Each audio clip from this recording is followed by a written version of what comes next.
hoy en Fórmula, porque hace 8 días dije con Germán Vargas que venían en pareja y no les gustó. Bienvenidos. Bueno, gracias Vicky, muy amable. Gracias Vicky, muchas gracias por la invitación. Con la mejor vicepresidenta. Están felices, ¿no? Historia del país. Yo también. Bueno, gracias Julio, muy bien, muchas gracias. ¿Cómo les ha ido juntos, Ola? ¿Cómo ha sido ese...? ¿Ustedes eran amigos antes? Sí nos conocíamos, obviamente, porque el trasegar político hace que existan encuentros alrededor de diversos temas. El tema de la paz, el tema en la alcaldía, y las circunstancias de Peñalosa en Bogotá nos han acercado muchísimo. Antaño yo propuse que Moco fuera alcalde. Claro, yo no lo olvido. Y al principio, eso fue en el año, ya se me olvidó. La primera alcaldía. Para la primera alcaldía, y Ángela fue integrante de ese gobierno, ¿cierto? Yo fui de la segunda alcaldía donde ustedes también lo apoyaron. Ustedes perdonaron, estuvieron en la Plaza de Bolívar en ese ritual donde Antanas pidió perdón porque se había retirado de la primera alcaldía. Sí. Allá estuviste tú con Antonio Navarro. Yo lo recuerdo perfecto. Y nos fuimos conociendo. Sí, señor. Y en este caso, Ángela María, ¿cómo ha sido ese empalme entre los dos? ¿Cómo es eso? ¿Se reúnen en el día? ¿Cada uno está en sus tareas? ¿Cómo es la cosa? ¿Cómo están trabajando en equipo? Bueno, la verdad es que con Gustavo concertamos una agenda complementaria. La tarea de Gustavo en especial son las plazas públicas.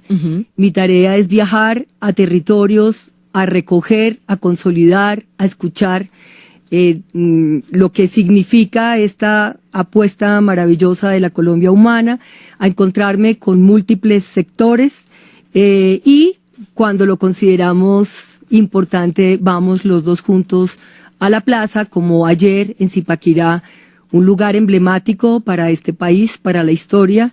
Dije allí que allí se había tejido la relación entre el Caribe y el interior, con García Márquez y con Gustavo Petro, y bueno, yo llegué más temprano, estuve reunida con jóvenes, con universitarios, con mujeres, con viejas, en un ritual muy bello, porque en Zipaquirá el feminicidio ha ido escalando, la violencia intrafamiliar, los jóvenes están llenos de expectativa respecto a esta oferta de fortalecer la educación superior en Colombia, y ya luego llegó Gustavo a la plaza a una intervención muy fuerte, muy interesante, y bajo la lluvia inclemente, pero allí estuvimos. Mire, la última encuesta, Gustavo Petro, 36-26. Iván Duque sigue encabezando, le hablo de la encuesta de Guarumo ayer en El Tiempo, y 26. ¿Le gusta esa encuesta o no? Ya tiene uno que irse ubicando.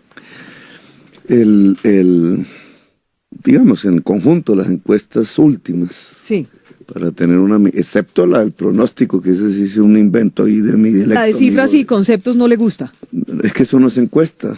No, es un estudio, no es como eso no es un pronóstico, se llama así. Pronóstico, es exacto. A proyección. Yo también tengo otro pronóstico. Pero, digamos, la falla de esa exactamente es que mide lo que ellos llaman el poder de la estructura, pero es lo que nosotros deberíamos llamar la maquinaria. Y efectivamente, y hay que concederles, si la maquinaria es capaz de comprar los votos en Colombia, pues gana a los dueños de la maquinaria. Pero si la maquinaria no es capaz de comprar los votos, como suele suceder en las campañas presidenciales, los dueños de la maquinaria no ganan las elecciones. Todo depende del ciudadano y la ciudadana, y sobre todo de aquella que venía como una tradición vendiendo el voto. Si deja de hacerlo, los dueños de las maquinarias no tienen nada que hacer en Colombia. Se van. Si ustedes... Se van no del país, se van de la política porque dejarían de ser dueños de votos. ¿Y usted ha hecho encuesta interna en la campaña? No, la verdad no tenemos todavía los recursos suficientes para eso.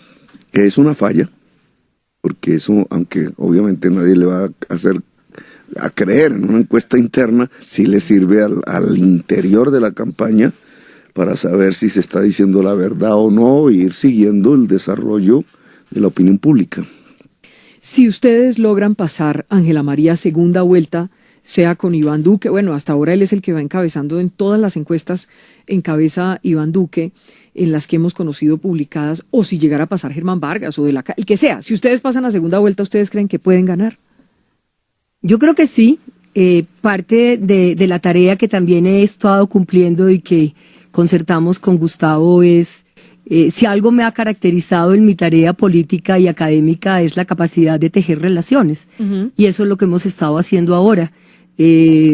La verdad, encontrando posibilidades de diálogo con Clara López, con Claudia López, con sectores del Partido Liberal que han ido mostrando pues un enorme, digamos, interés de apoyar la propuesta de Gustavo, en la medida en que recoge, yo diría, el núcleo duro de las aspiraciones de los liberales de este país, y del lado de los verdes y del polo democrático también, una tarea y una apuesta, porque es que no hay que olvidar, Gustavo Petro fue candidato a la presidencia por el polo, y también estuvo supremamente cerca de los verdes cuando reconfiguramos el Partido Verde, hoy Alianza Verde, con progresistas.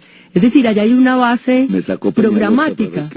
Ahí hay una base programática. Bueno, Peñalosa sacó la historia no escrita a Antanas Mocus. Sí, yo también sí la recuerdo, cuando a Peñalosa le cargó el megáfono Álvaro Uribe Vélez, sacaron a Antanas del Verde, y nosotros nos quedamos, John Sudarsky y yo, porque ya éramos congresistas y había que cumplirle a este país.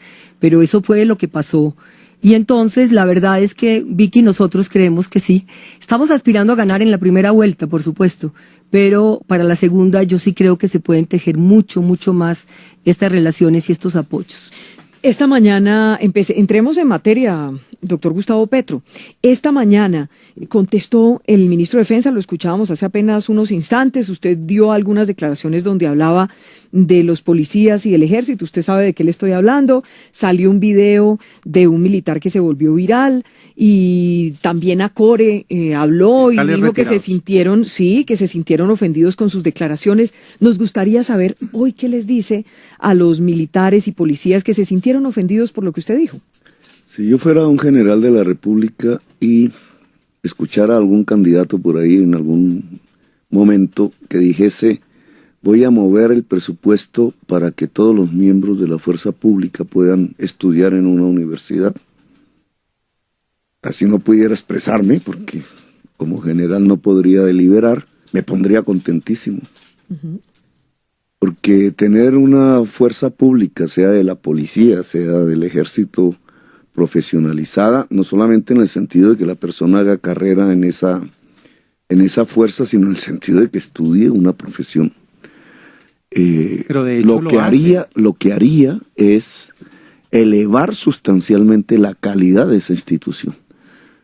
Todas las instituciones de Colombia, públicas o privadas, cualquiera, hasta la familia como institución básica, eleva su calidad si sus integrantes tienen educación superior. No digo que se eliminen todos los problemas, pero es un salto sustancial de calidad. Estamos en el siglo XXI. Y el ministro de Defensa, que realmente es la cabeza de este tema, al salir hoy a decir que le parece que estaba marginalizando, fue la palabra. Sí, esa es la palabra exacta. Marginalizando a los soldados y los policías de Colombia, porque decía que la mayoría no tenían educación superior, y que le pasaba como a toda la juventud colombiana, que en su mayoría, 80 de cada 100, no tienen educación superior porque no los dejan, no pueden, no porque no quieran. Me parece que eso es una salvajada, ¿sabes? Porque lo que sí conduce a marginalizar es impedir que tengan una formación superior.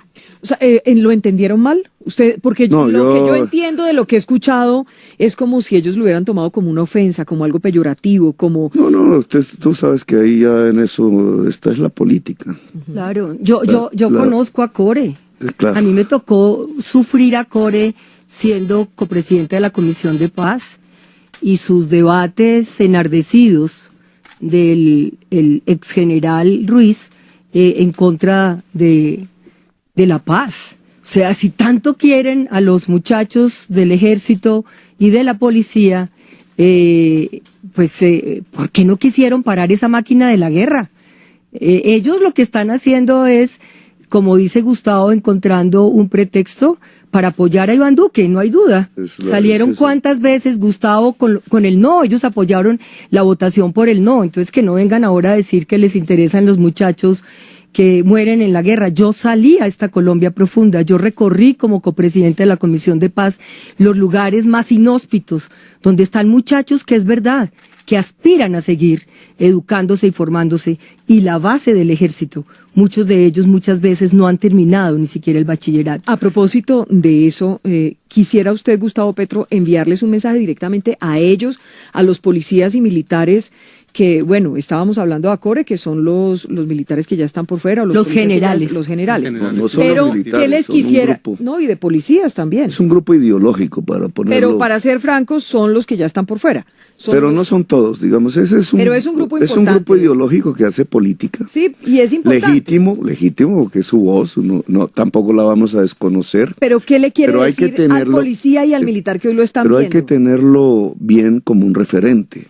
Es un grupo de oficiales de la época de la Guerra Fría. Estuvieron allí en ese entonces siendo miembros activos, se educaron en ese tipo de contexto en el mundo. Hoy realmente ya no logran decirle a la sociedad colombiana las cosas que hoy necesita la sociedad colombiana. En cierta forma están en el pasado. No representan ni a las fuerzas militares de hoy, ni a las fuerzas militares que salieron ya de su servicio. Pero el ministro de Defensa sí. Apenas, por eso, entonces la discusión es diferente con el ministro de Defensa, porque él sí está.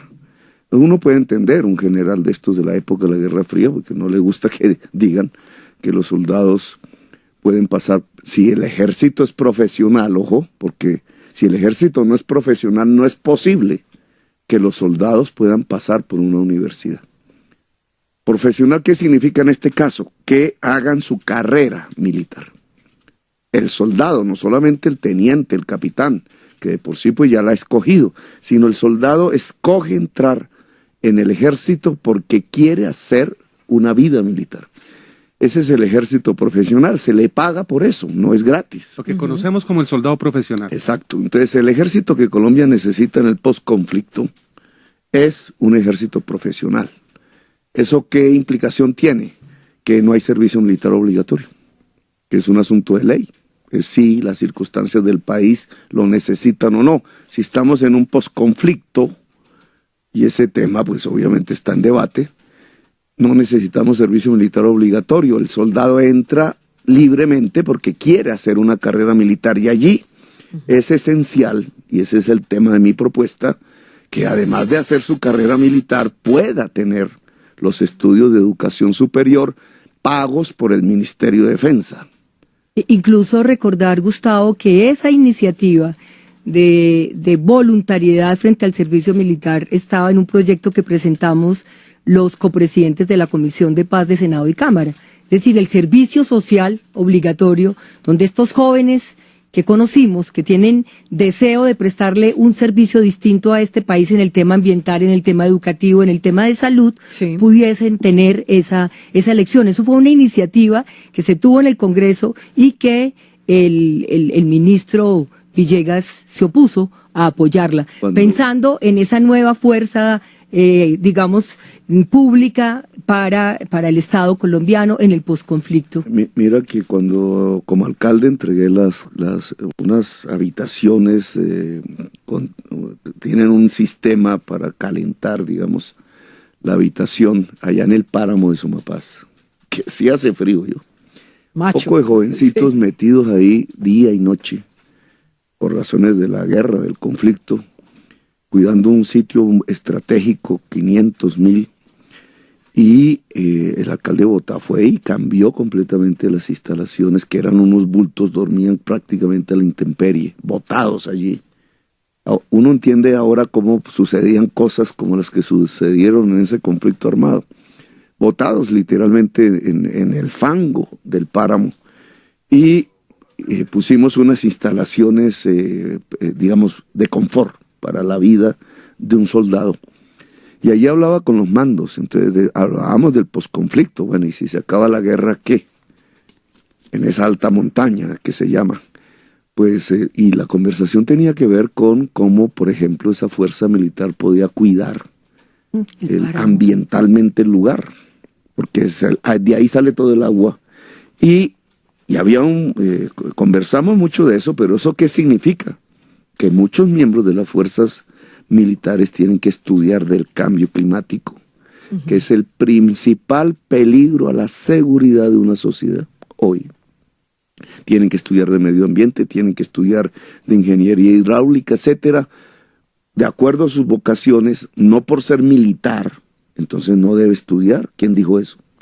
Esa fuerza militar en el posconflicto estaría muchísimo más capacitada para afrontar las tareas institucionales que se le demanden. Y esto tiene que ver con algo que es más general, es que estamos en el siglo XXI. Y en el siglo XXI una sociedad puede prosperar y pasar adelante solo si es una sociedad del conocimiento. Solo si. Se necesitan más cosas, pero si no es una sociedad del conocimiento, jamás pasará. Y una sociedad del conocimiento es que todas sus secciones, sus fuerzas, sus estratos, sus edades estén permanentemente estudiando. Pero usted entonces decir que es un crimen, que es hablar de marginalizar, que es odiar, como dijeron en algunos discursos, o peor aún, que algunas personas de los medios de comunicaciones utilicen esa deliberación para tratar de mostrar a Petro como enemigo de las fuerzas militares solo con un objetivo político. Eso le quería preguntar. Solo con un objetivo político. A propósito de eso, ¿es Gustavo Petro enemigo de las Fuerzas Armadas de Colombia? Pues que eso es la respuesta, es un terminante no. Es más, las personas que sí conocemos lo que es vivir en la guerra, somos más amigos, nos entendemos más que las personas que desconocen absolutamente que es pasar una noche en un páramo. Nosotros podemos entenderlo muchísimo mejor. Nunca jamás, desde que hubo el acuerdo de paz hace ya 30 años, 3 décadas, nunca jamás, ni en el gobierno de Uribe, hemos tenido la más mínima acción que pueda uno decir es la expresión de una hostilidad o de un odio con las fuerzas militares, en donde yo he encontrado mis mejores amigos, además de algunos curas, es en los militares. ¿Ah, sí? Para que usted vea. ¿Algo especial le quiere decir al ministro de Defensa por el mensaje de hoy? Que se ponga en el siglo XXI. El ministro... Bueno, ¿sigue en el siglo pasado? Él no será mi ministro de Defensa, eso sí puedo garantizar. Pero además creo sale el 7 de agosto si usted gana la... Vicky, no solo... Perdóneme un segundito, Ángela María. Sale el 7 de agosto si usted gana la presidencia. Sí, claro, me parece un ministro malo. ¿Malo? Sí, como ministro. ¿Y por qué le aparece? Como bueno, la verdad, le voy a confesar, a mí también me parece malo. Pero yo diría una cosa, que verdad, no solo es un mensaje para el ministro, sino también para el Procurador General de la Nación. Nosotros creemos que está haciendo política, que está participando en política. ¿Que eso es participar en política? Que eso es participar en política. La forma como enfrenta esta, digamos, descontextualización de lo que dijo Gustavo en esa intervención en plaza pública, el eco que hace a Core, y que termina de todas maneras incurriendo en participación en política. Eso hay que investigarlo, señor Procurador General de la Nación. Déjeme pasar a otro lado, a otro punto. Quiero que hablemos de la estrategia del aguacate versus el petróleo. Ajá. Me parece que aquí, como esta es una entrevista distinta a las que hemos venido haciendo y tal, ustedes han venido, hay algunos que me están reclamando que por qué Gustavo Petro. Hombre, porque también vino Germán Vargas, porque vendrá de la calle, porque está invitado Iván Duque, porque ya vino Fajardo y porque este es el ciclo que estamos haciendo. ¿Yo por qué voy a excluir a alguno de los candidatos? ¿Por qué voy a excluir a Gustavo Petro? No, señor. Tiene la misma oportunidad Gustavo Petro que Iván Duque o que Germán Vargas o cualquiera. Me parece que eso es digamos, el chiste de este programa es que aquí vienen absolutamente todos y todos se van complacidos de que pudieron hablar. Y eso es lo más importante en el programa, sin necesidad de que sea el candidato de mis preferencias, que eso no importa a nadie. Eso no le importa a nadie. Hablemos del aguacate versus el petróleo. Cuando usted dijo lo del aguacate versus el petróleo, pues saltó mucha gente, doctor Petro, y empezaron a decir, pero ¿cuántos cultivos de aguacate se necesitarían para reemplazar el rendimiento del petróleo? Háblenos de lo que usted está proponiendo con respecto al aguacate. Mira, cuando uno habla de economía, incluso debería hacer las cuentas diferentes. Es que Duque, que fue el que habló del tema, porque eso fue allá en Nueva York, y él dijo, y el doctor Petro piensa reemplazar los barriles de petróleo por aguacates. Y hubo una risa en el auditorio que me llamó la atención, porque eran estudiantes de economía. Y les parecía chistoso y después entendí bien cómo era que habían hecho el auditorio y todo eso, porque esas son cosas que uno aprende después. En la universidad, cuando estuvo en la Universidad de Columbia. En la universidad era el auditorio, pero el auditorio era de muchachos colombianos. Muchachos y muchachas, la mayoría economistas, de estudios de economía. Pero se rieron, mira, y cuando uno habla de economía, uno debe hablar más que en millones de dólares en puestos de trabajo. Porque al final, la gracia de un proceso de crecimiento económico, de un modelo de desarrollo económico, así como hablamos los economistas, es cuántos puestos de trabajo se genera para que la gente pueda vivir mejor. El petróleo ha destruido puestos de trabajo. A eso se le llama la enfermedad holandesa. No he podido lograr que Duque entienda ese tema, que es un poco teórico. Es, si tú exportas solo petróleo, como el vecino, o petróleo y carbón como nosotros, que es lo mismo, entra un chorro de dólares.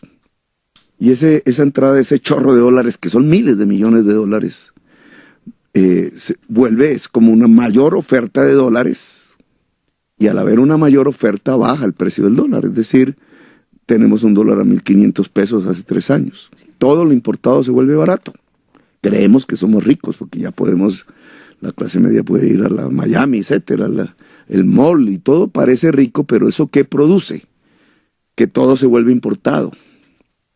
Entonces vamos importando alimentos, industrias, y la consecuencia es que la agricultura nacional, la industria nacional, los zapateros del barrio Restrepo de Bogotá o los de Bucaramanga o los pequeños industriales de Agua Blanca, etcétera, empiezan a ver que se arruinan y sale gente despedida. Y entonces el petróleo, en lugar de ser el gran motor de la economía, como piensa Santos, Duque y Vargas Lleras, y Maduro y Trump, son del mismo partido político, piensan lo mismo, resulta que está destruyendo los puestos de trabajo de la economía nacional. Por eso ustedes tienen que el 60% de los colombianos está fuera de la economía, rebuscándose en las calles, y apenas ese flujo de dólares sirve para hacer contratos como los de Odebrecht, para que se roben la plata, etcétera. Cuando nosotros hablamos del aguacate, gracias a Duque, estamos pensando en otro modelo que, si lo miras en puestos de trabajo, es muchísimo mejor. Mira, el café produce un puesto de trabajo cada 1,5 hectáreas. Los economistas debieron haberle dicho al país que apenas se cayó el precio del petróleo y cesó el flujo de dólares el año pasado, las exportaciones de café se dispararon a 12 millones de sacos de café, de cargas de café, y volvimos a ser un país cafetero. Solo faltó que el petróleo se cayera para que el café volviera a saltar. Ahora que el petróleo otra vez se está recuperando, no a los mismos niveles de antes, otra vez el café se cae. Ese juego no es porque sí, es decir, hay un conflicto y una contradicción real entre o producir petróleo o, y subrayo la palabra o, tener agricultura e industria. Y el mejor espejo de eso es lo que pasa al otro lado de la frontera. Claro, si tú importas todo y se te cae el precio y ya olvidaste producir alimentos y transformarlos, te mueres de hambre.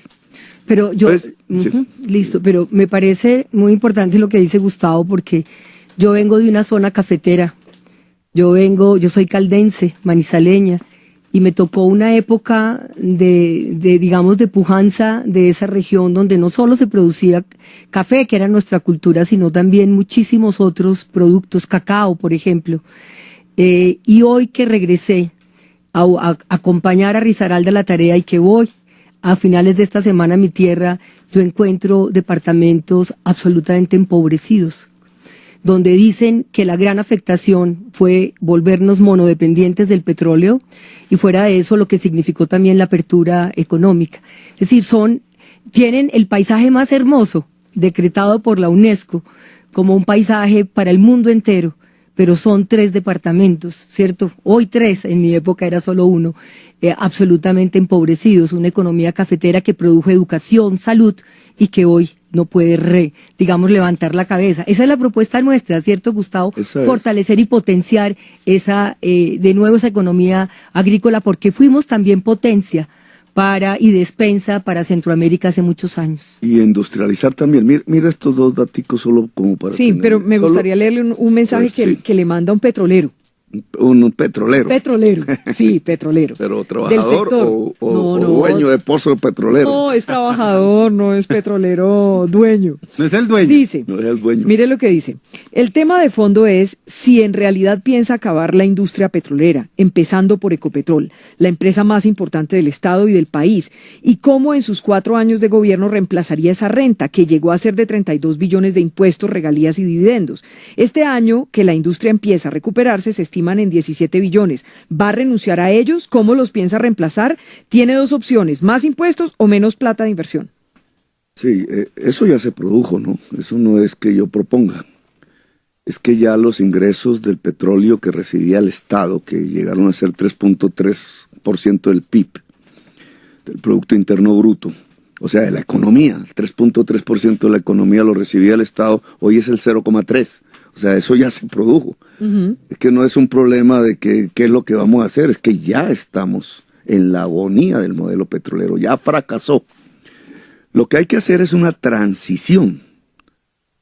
Tienes 2 alternativas, o haces el fracking, es decir, le metes todo el agua de la región a sacar con inyección hidráulica y 150 químicos mezclados. Ella ha dicho que fracking no. Los cunchos del petróleo, y esa es una propuesta que está dentro de Duque, hacia ahora diga que no, y de Vargas Lleras explícitamente, y por eso quieren limitar consultas, etcétera. O haces eso y tienes apenas 5 años más. No es que resuelves el problema, es que aplazas el problema, pero te tiras el agua. O haces una transición tranquila. Por ejemplo, tenemos más o menos 50,000 trabajadores en el carbón y el petróleo, incluido el que me escribe. Si se acaba el petróleo, los pozos, como está sucediendo ya hoy, pues Ecopetrol llega y lo echa. Y adiós, y el problema lo resuelve él en la calle, vaya a saber con cuántas afugias. Si hacemos una transición pacífica, nosotros podemos lograr que los capitales que hoy se mueven alrededor del Cerrejón, la mina más grande del mundo a cielo abierto, y el Cesar, se trasladen a producir energía solar allá donde más sol hay en el año, en toda América del Sur, excepto el norte de Chile. Es decir, hay una potencia. Ecopetrol se convierte, si da ese paso aún con los recursos que todavía tiene, porque tiene la oportunidad, se convierte en la empresa generadora de energía eléctrica solar más grande de América Latina. ¿Y cuántos puestos de trabajo se generan? Porque por eso yo digo aquí hay que medir estos en puestos de trabajo. 10 veces más que sacando el petróleo. Esa es la experiencia de los Estados Unidos. Es decir, podría perfectamente, si el país desarrolla las energías limpias en las cuales tiene capacidad, vientos y sol, pasar de 50,000 trabajadores que hoy están en carbón y petróleo, trasladándolos incluso a ellos, hacia 500,000 trabajadores en la generación y el mantenimiento de las energías limpias. Y eso es una transición. Así se puede salvar Ecopetrol. Lo peor que se puede hacer es decir, esto es carreta, esto es populismo, esto es castrochavismo. Los castrochavistas lo que están haciendo es profundizar el modelo petrolero en Venezuela, lo cual llevan a sus sociedades a la insostenibilidad total. Nosotros lo que estamos tratando de hacer es transitar, no solamente en términos de puestos de trabajo. Fíjate que, hablando del aguacate, sí, el aguacate produce un puesto cada 2.5 hectáreas. En promedio, los cultivos agrarios producen un puesto cada 5 hectáreas. Tú tienes 10 millones de hectáreas de tierras fértiles que hoy no producen una mata de yuca, ni una mata de maíz. están en manos del narcotráfico o sus amigos. Es el producto de lo que ha pasado en Colombia. Toda la agricultura colombiana está en 5 millones de hectáreas. Cuando nosotros hablamos de este tema aquí la vez pasada que vine, que es los mega narcoterratenientes, sus fuerzas políticas y la gran posesión improductiva de la tierra, pues pónganlo en puestos de trabajo. Si esas tierras cultivasen alimentos, tendrías 2 millones de puestos de trabajo en el agro. Estás hablando de superar la pobreza en el agro, pero adicionalmente eso es lo que te produce la industrialización en la ciudad. Usted habla del castrochavismo y tengo que leerle un trino de Álvaro Uribe Vélez. Bueno. El doctor Gustavo Petro es tan mal administrador como Maduro y tan buen orador como Chávez. ¿Cómo le pareció ese trino de Álvaro Uribe? Me toca leerlo a través de tu boca porque el hombre me bloqueó. No, usted lo leyó antes. No, sí. Usted lo leyó antes porque yo... una fotico. Sí. Porque él no resiste el debate directo. ¿Qué opina de ese trino que puso? Por eso me bloqueó. No, yo le respondí, ¿no? Con otro trino. No sé si lo habrá respondido otra vez, pero yo le dije, primero desbloquéeme y debatimos. Y segundo, explíqueme primero por qué los testigos contra él y contra el jefe de debate Iván Duque murieron. Esa es la primera explicación que tiene que dar.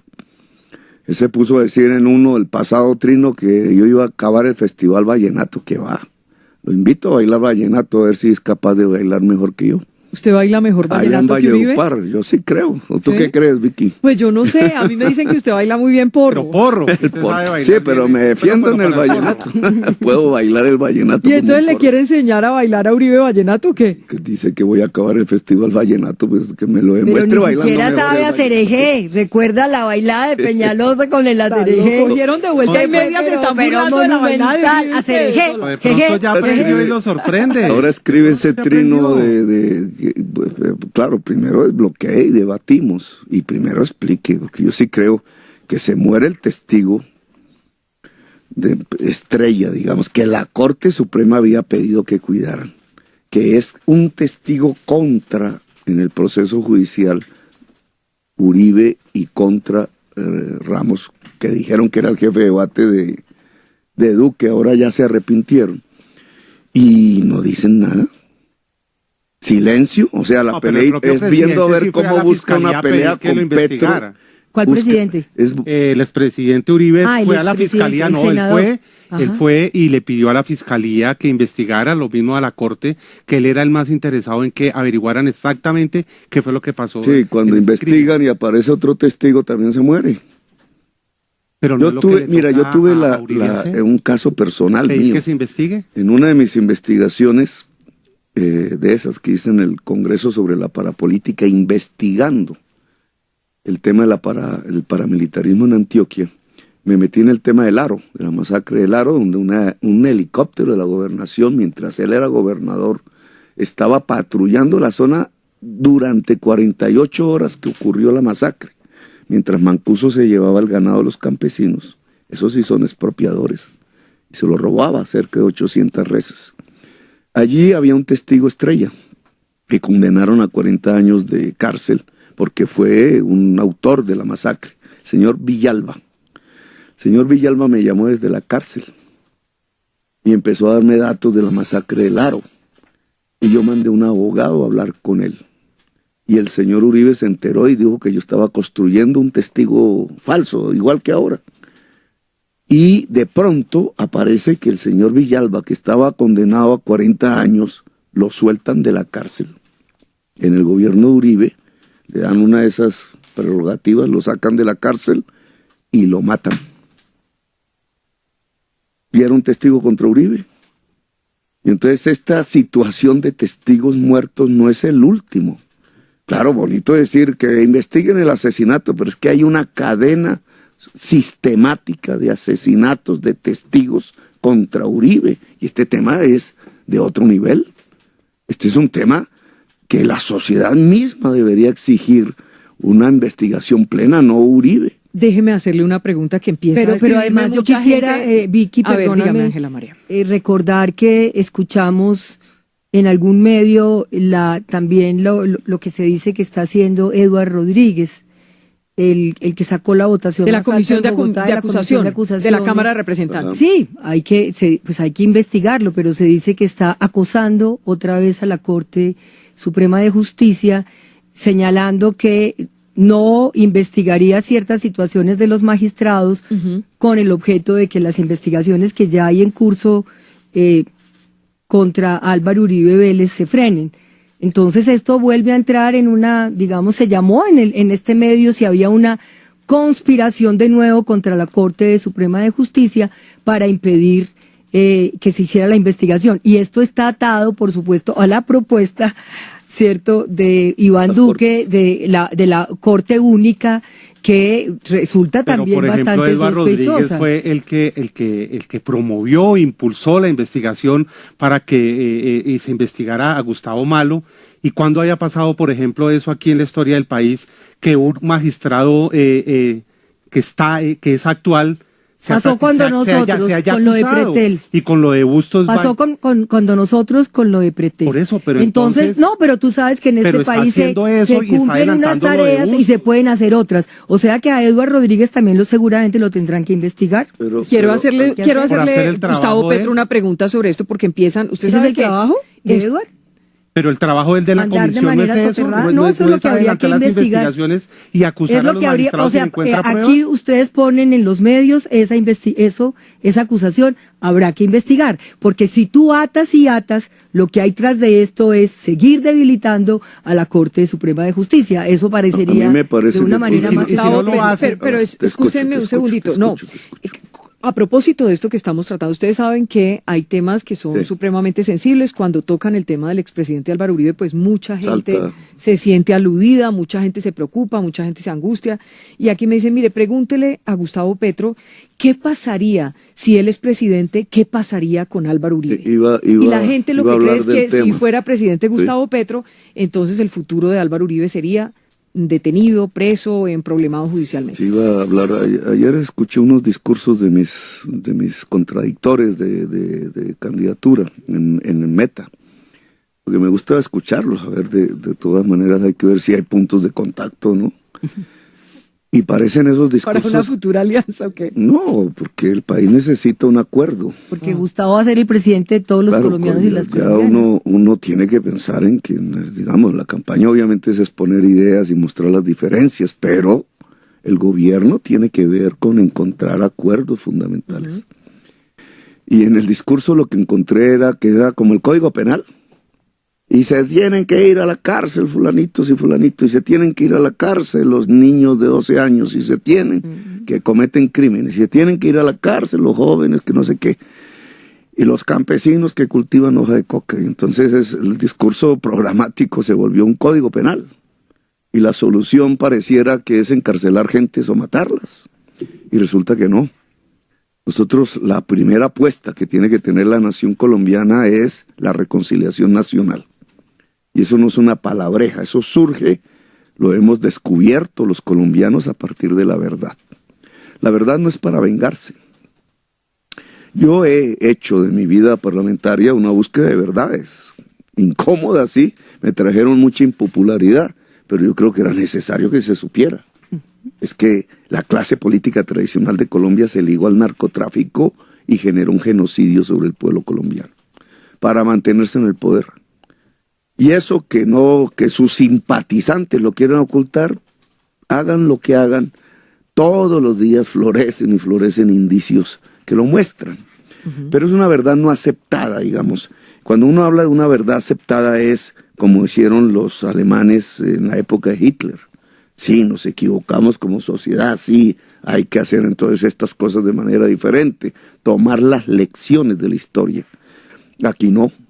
Y el peligro de ese no, de tratar de tapar, de tratar de legitimar lo que hacen los electores, un sector de electores, digamos, de estas fuerzas políticas retardatarias, es propiciar que siga la situación. Y ese es el problema. Pero no me ha contestado la pregunta. Entonces, si yo soy presidente, la JEP, porque entonces aquí hay ya una discusión alrededor de la justicia, pues si el debate se vuelve código penal, pues el tema de la justicia se vuelve prioridad. Entonces hay dos propuestas. Una, la que lanzó el candidato Duque, que es cerrar cortes. Y acabar la JEP, porque ellos comenzaron fue diciendo haya que acabar la Justicia Especial para la Paz. Y enseguida terminaron hablando de cerrar cortes. Y la propuesta nuestra es independizar completamente la justicia de la política y dotarla de toda su autonomía, incluida la Justicia Especial para la Paz, que debe ser la instancia que permita que a través de beneficios jurídicos a todos los actores de la violencia, sin excepción, pueda florecer la verdad. ¿Usted me está diciendo que entonces llevaría a Uribe a la JEP? No, bueno, no, los actores de la violencia, digamos, esa verdad va a nombrar a Uribe. Pero dígame, ¿qué pasaría con Uribe? Esa verdad va a nombrar a Uribe. Presidente. Entonces, si la verdad que surge de allí, con todas sus consecuencias, incluida la de Álvaro Uribe Vélez, y su fuerza política, no es para la venganza. Porque si no, no estamos hablando de reconciliación nacional.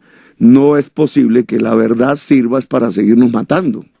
La verdad tiene que servir es para reconciliarnos, que es lo que Mandela hizo exactamente en Sudáfrica. Entonces, la verdad es para la reconciliación, que surge de los efectos de la verdad. Yo estoy íntimamente convencido, y así traté de mostrarlo en el Senado de la República, que el señor Álvaro Uribe Vélez conformó las Convivir y le dio el primer espaldarazo a la conformación del paramilitarismo en Colombia, y que ese paramilitarismo hizo de Antioquia el departamento con mayor número de víctimas de todo el país. Pero los jueces nunca han fallado en contra de él. Bueno, y eso es mi íntima convicción, y así lo investigado. explicité. Usted sabe que a él lo han investigado cantidad de compulsa de copias, pero los jueces han dicho otra cosa. Y por ejemplo, el senador No, los jueces no han dicho otra cosa. No, señor periodista, no me altere la verdad. Los jueces lo que han dicho es que están investigando. Por eso, pero no lo han condenado porque no ha salido un fallo lo han contra él. absuelto. Pero no han encontrado un mérito, por ejemplo, para detenerlo, por decirlo de alguna manera, o están condenarlo. activas. Pero bueno, se va a abrir de nuevo la investigación del Aro, porque eso es un crimen de lesa humanidad. Claro, porque eso está ahí activo. Yo no quiero que están las declaraciones de los jueces en Medellín que dicen yo no quiero que Jairo que es imposible estar en una piscina y no mojarse. No quiero que Jairo me desvíe del objetivo de lo que iba a decir. Sí. Claro, usted puede considerar como muchos, que a Uribe lo absolvieron. Lo respeto, que no hay nada contra él. No, yo tengo mi íntima convicción, y lo he dicho públicamente, y lo he demostrado a través del debate político. Y entonces sugiero ver en el internet, todavía existe, el video sobre el paramilitarismo en Antioquia, que fue mi mejor debate en mi vida parlamentaria. Y ahí están las pruebas y las evidencias. Ahora, la JEP, la Justicia Especial para la Paz, los jueces, son los que tienen que determinar eso hoy. Ahora, ¿para qué? ¿Para llevar a Uribe Vélez a la cárcel o a extraditarlo o llevarlo a la Corte Penal Internacional? No, Petro no va a hacer eso. Petro no le va a tocar ninguno, ni interés económico, ni familiar, ni personal, ni político. Lo que yo sí creo es que esa verdad tiene que aparecer para que nos podamos reconciliar. ¿Reconciliar qué significa? Que estas fuerzas retardatarias, porque así las califico, son las fuerzas del Concilio de Trento de 1600, el señor Ordóñez, miembro de esa campaña, son las fuerzas que hablan exactamente de volver a la Constitución de 1886, son las fuerzas que representan el meganarco latifundio de Colombia, el señor Uribe, son las fuerzas que hablan de que para que una niña no se embarace hay que ponerla a trabajar, señor Duque, son fuerzas retardatarias, pero estas fuerzas retardatarias tienen millones de votos, representan una parte de la sociedad colombiana, y como no las vamos a arrasar, no se trata de aniquilar, no es poner una nueva guerra sobre el tapete, sino se trata de llegar a un acuerdo sobre lo fundamental. Entonces esa verdad que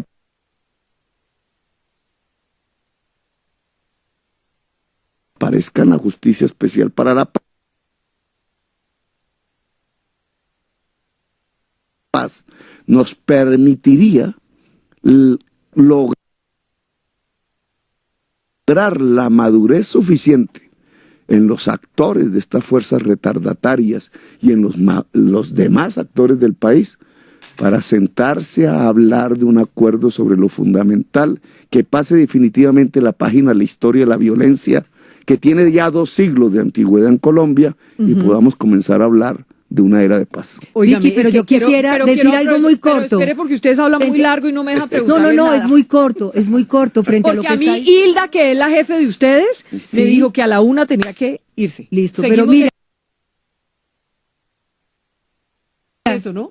Listo, pero muy corto. Que ustedes tienen compromisos y yo le voy a cumplir esa Hilda. Perfecto, no, hay que cumplir. Y nosotros le vamos a cumplir a quienes tenemos compromisos. Mujeres siempre rápido, muy rápido.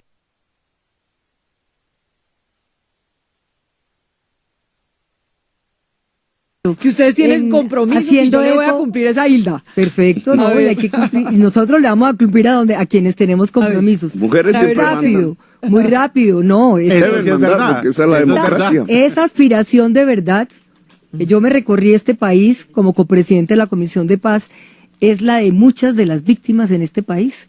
Las víctimas en este país quieren más verdad, ¿cierto?, que incluso justicia punitiva. Eso es lo que necesitan para comprender lo que se ha vivido y para abrir el espacio para la reconciliación. Oiga, me voy a hacerles unas preguntitas rápidas. Mire, tenemos como 4 minutos, aprovechémoslos para que no se nos queden cositas. A las cárceles. Ya pasamos del aguacate, imagínese. A propósito de las cárceles, Vicky, déjame 20 segundos. Pero 20 segundos. A propósito de cómo comenzamos el debate. A ver. Las cárceles también tienen que volverse una universidad.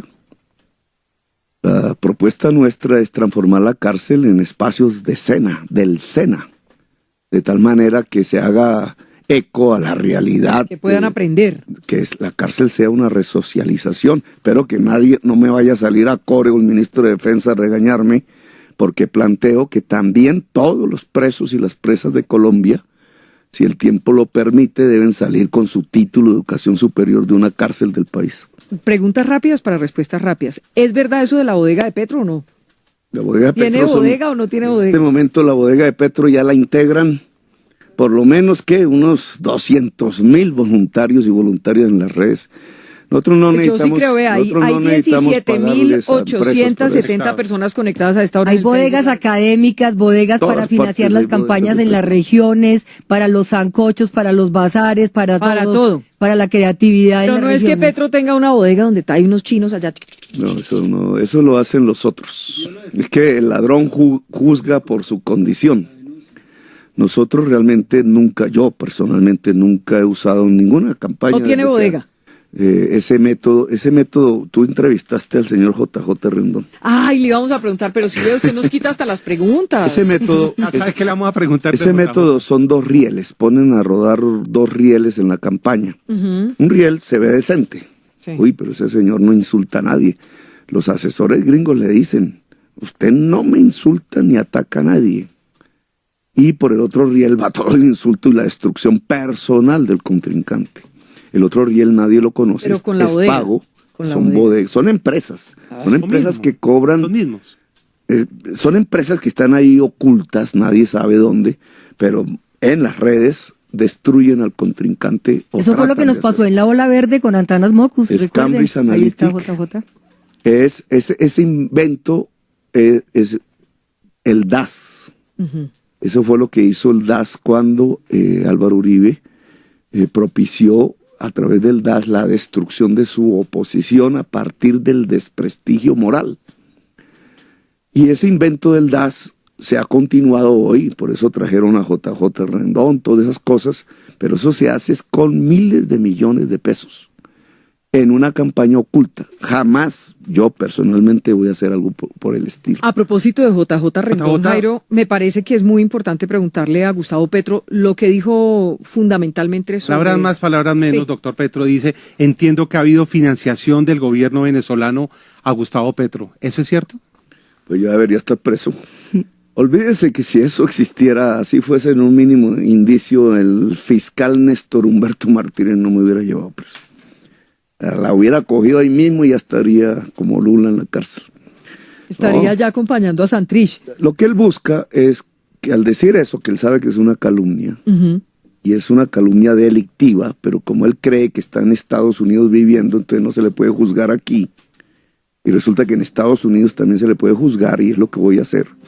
Entonces lanza eso, sabe que los periodistas lo van a repetir en los medios de comunicación, y sabe que entonces unos centenares de miles de colombianos que escuchan eso se van a creer el cuento. Y eso es lo que busca.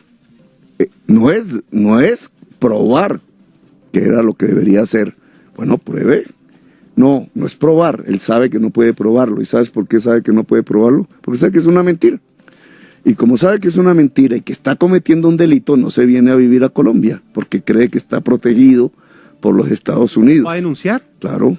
Eso es un delito allá en Estados Unidos también. Donde vive es un delito. Pero lo que él busca es que un periodista o una periodista lo repita. Y al repetirlo, entonces la gente cree. Pero, doctor Petro, para que usted tenga la tranquilidad, después de la entrevista de Bailey, nosotros entrevistamos a JJ Rendón. Usted sabe, es que aquí tenemos a todo el mundo. Que son más o menos parecidos. Sí, ¿quién? ¿Quién, Bailey y yo o Bailey? No. Bailey, Vicky o para Bailey, nada, tú nada. Óigame. Ya Bailey para terminar. Era amigo mío antes. Una cosita, 20 segundos. Lo que está pasando en el proceso de paz. Jodido el tema de la corrupción en las platas de La Paz. Jesús Santrich preso por cocaína, según la DEA. Y en este caso el Paisa ya se fue. Hay una clara división entre Timochenko y Iván Márquez, que se fue para el Caquetá. ¿Cómo está viendo el tema de La Paz, que pareciera como si se le estuviera yendo como agua entre las manos al presidente Santos? A mí me parece que una lucha armada que ya se había degradado no va a dar un proceso de paz, propiamente dicho. Y el país, nos toca a todos entender que ni los señores que dejaron las armas son guerrilleros románticos que querían cambiar el mundo. Eso era en la época de la Guerra Fría, el Che Guevara. Muchos guerrilleros latinoamericanos siguieron eso. Pero eso cambió completamente. Hoy en el siglo XXI no existe ese romanticismo ni ese ideal político, ni siquiera está planteado un esquema de lucha ideológica por el estilo. Los que están en los campos de batalla de Colombia desde hace mucho tiempo lo están porque están financiados por el narcotráfico, porque viven de eso de alguna manera u otra, para no hablar de propiamente el narcotráfico. En alguna cadena del narcotráfico están, y eso degrada completamente las personas y las ideas y las querencias y lo que se quiera. Y cuando viene el proceso ya de negociaciones, pues se refleja. Y es lo que estamos viendo. Independientemente de que tanta razón tengan, ya los jueces lo dirán, como dice aquí mi amigo Jairo. Pero se refleja la degradación. Y por eso lo que hay que intentar hacer es, primero, que se acabe esa guerra, porque si continúa peor, más degradación. Y segundo, plantear de verdad la paz. Pero plantear de verdad la paz es con la sociedad, no es con los guerrilleros o los militares, es la sociedad. Y lo que plantearía una sociedad que quiera construir la paz son reformas sociales que no están en los acuerdos de negociación de La Habana. En cierta forma, Santos nos trastocó la tesis central de la paz con un acuerdo con una guerrilla. El acuerdo con una guerrilla no es la paz, es el acuerdo para acabar una guerra con esa guerrilla. La paz es un acuerdo entre toda la sociedad colombiana para hacer reformas sociales que son indispensables para que esta sociedad conviva en paz. Entre otras, una de ellas, el que la tierra fértil produzca alimentos o que la gente joven de Colombia pueda entrar a la universidad. Las disidencias se sienten traicionadas por Santos y por los comandantes de las FARC. Yo ya no llamaría eso no son disidencias. Es que esas palabras también conducen. O sea, no, acuérdate cuando en el gobierno de Uribe los paramilitares hacen un acuerdo. Claro, y entonces se vuelven Después BACRIM. lo llaman BACRIM. Sí. Y más o menos es lo mismo. Entonces, ¿las disidencias qué son? No, ya, digamos, la guerrilla política de Colombia se acabó. Y todo lo que hay en Colombia hoy es ejércitos del narcotráfico. Criminales. Y lo mismo da el tal Guacho, ¿cómo se llama? Guacho. Lo mismo es que el señor Otoniel allá, o como se llame, el del Clan del Golfo. Eso no significa que no tengas una política alrededor del narcotráfico, porque podríamos pensar en un sistema de sometimiento a la justicia colectivo para organizaciones narcotraficantes y de la corrupción, pero eso es con la fiscalía, eso ya no es una negociación política. Óigame, para terminar, usted no nos puede dejar ir sin la cantada. Yo la vi cantando ahora. Usted es cantante. Yo no soy cantante. Ángela soy una María cantante Robledo. aficionada, pero a ver, la cantante échese un eres bolero. tú. Échese un bolero, un pedacito. Bolero.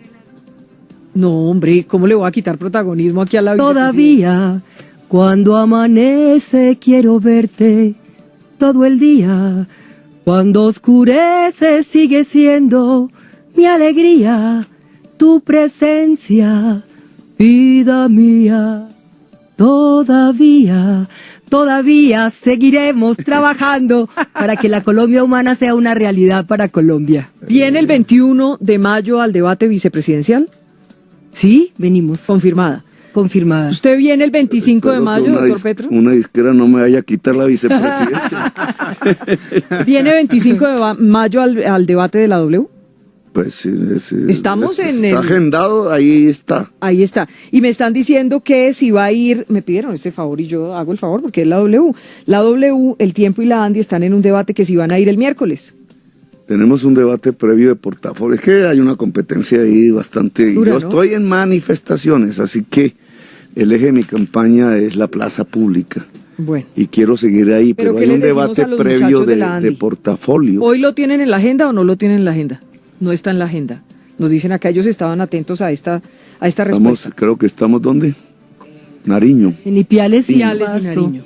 Bueno, Y la Unión. pues a los dos, doctor Gustavo Petro, Gracias. Ángela María Robledo, siempre gracias por venir, gracias por atender esta invitación. Ya nos queda lo del 25 de mayo, que ahí está usted, y lo del 21 de mayo, 21. que ya es, que se acabe esta campaña ya. Listo, ya. Que ganemos rápido. Nosotros nos la estamos gozando, ¿cierto, Gustavo? Sí, Está sí. es bella la campaña que estamos haciendo. Pues mil gracias por acompañarnos. Oiga, lo de los 200.000 muchachos, o no sé qué, hoy llegamos a más de 18.000, ¿no?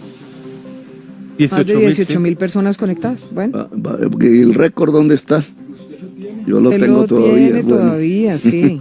Eso Y es es buena tendencia noticia. número 1 en Twitter. Bueno, gracias Le por va la bien en las compañía. redes sociales. Sí. Esta es la W. Las redes no son lo mismo que la sociedad. Ah, no. En las redes y en las calles y en las urnas, sino ¿Qué pasó? ¿Lo de Manizales al fin qué? yo Los en ahí candidatos había quedaron un- como molestos que porque esperaban que usted Yo condenara la actitud le de los recomiendo muchachos. a los organizadores de eventos de estos debates es Sí. que no manipulen para ponerle auditorios a algún candidato determinado, porque eso lleva a ese tipo de problemas. Vicky, pero Y para, esas para tendencias. cerrar eso también, hemos ido a muchos escenarios universitarios y hemos podido hacer debates, entonces Sin no problema. es verdad que los universitarios, esa es mi tierra, Manizales, yo la conozco, Manizales es hoy en día una ciudad universitaria Universidad, y quizá faltó abrir mucho más ese espacio para que llegaran todos los estudiantes que hoy cada vez están participando más en política. Es muy interesante lo que está pasando en las universidades. Los dejo ir tranquilos. Muchas gracias. Bueno, gracias.